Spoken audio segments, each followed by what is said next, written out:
Black Country in Motion. Fabulous idea, the idea of community-led physical activity and sport to drive up the activity level of a region where physical activity is really high. The concept of social support and community-led interventions makes absolute sense. So when we started the project, we actually expected to be absolutely bombarded by participants. What we're seeing today is that the results are there's far fewer people taking part. So what we're going to get is some of the key messages that have come out from this study.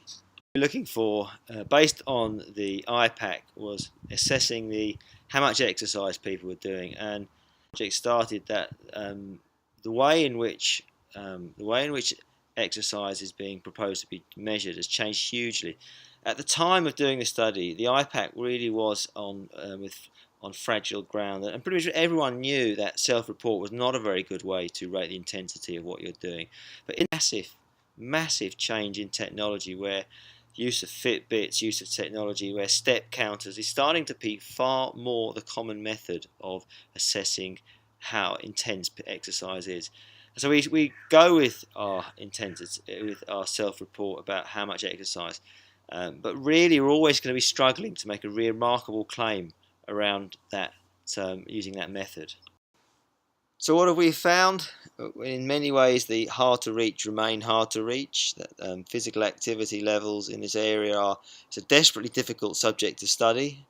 The research designs need to really work with the local communities to try to tease out ways in which data can be gathered without so that you get greater compliance rates. That type of groundwork is really quite difficult to do or lengthy to do in with those inner groups to try and unpack those inner stories. What we have is a starting point, and which we think is a great starting point to try and understand how community-led exercise programs can begin to engage people with physical activity. In many senses, this is the starting point of a process, and we're going to see these type projects, I think, increase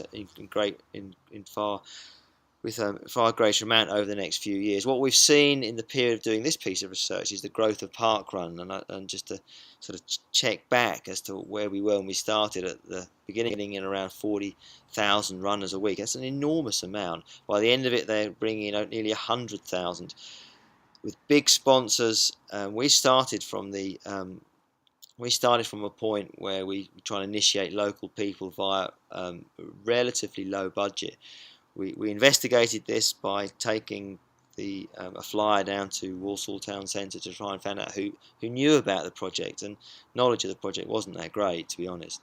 And so you have a really good idea that the people who need to know generally don't know. When they get involved in the project, they get quite a few questions, and that quite puts them off.